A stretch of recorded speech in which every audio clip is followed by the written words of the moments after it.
Hey guys, this is Tim Loreline here, and in this video I'm going to be talking about some new features that Google Meet has come out with today, and I noticed them during my class actually, but I didn't think anything of it.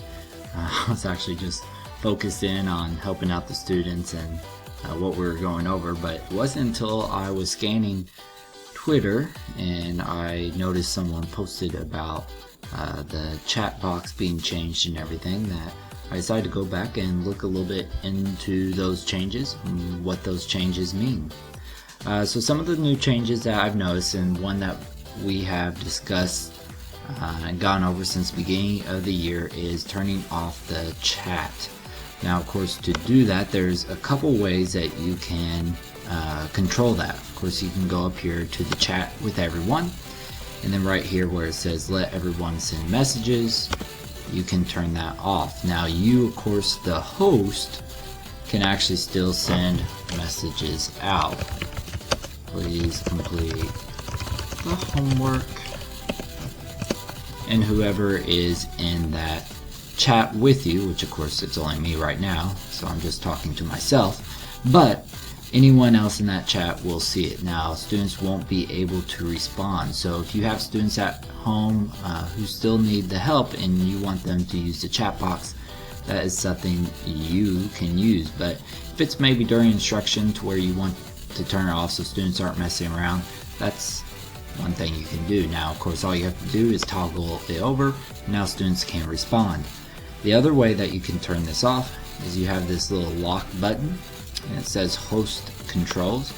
If you click on this, you're given a couple options. Now, it looks like they have it to where share their screen. This means any student, maybe for example you want a student to share their essay and you guys discuss it as a whole group, or they have a question, maybe there's an issue with their computer. I've had students already have issues with their own computers and saying, hey, Mr. Loreline, I can't access this, I'm having trouble. And I know it can be really difficult just chatting it up through the chat box. And this way, they could possibly share their screen with you and kind of show you what the problem is. And it may be a quicker fix that way. Because I know in the classroom when a student's showing me something on their computer that they're having trouble with, I can usually take care of it in a quicker manner if I can see it. And so that may be something helpful for you. Now, of course, if you don't want them to be sharing their screen, you just toggle that over and it turns off. And then, of course, like I said, there's multiple ways that you can turn on and off the chat messages. And again, this would be the second way, just going here and then turning it off. And of course, as you can see already here in the right, it already turns it off for you. So those are a couple new features. The other new feature that I noticed, and maybe there are more, but these are the two that I noticed, I guess three that I noticed, because I also noticed the share the screen. The other one is how many people you can see, especially if you're going virtual or if you have a lot of students out. It can be become very cluttered in this screen, and of course in the layout in the past it's been kind of difficult to see everyone. They did have a smaller limit, but as you can see, you can now view up to 49 participants.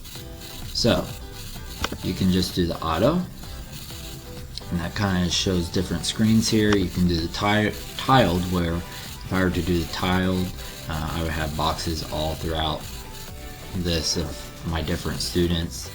You can have the spotlight, where you of course put the spotlight on one person, whether it's yourself or someone else, and then it just focuses in on them. You can do the sidebar right here, and of course that will be spotlighted, and then on the side you can scroll and see the different participants. So those are some new features. I will keep up to date on any new changes, but again, those are the new changes on Google Meet. You can now turn off chat messages between students, and of course you can turn it on and off throughout.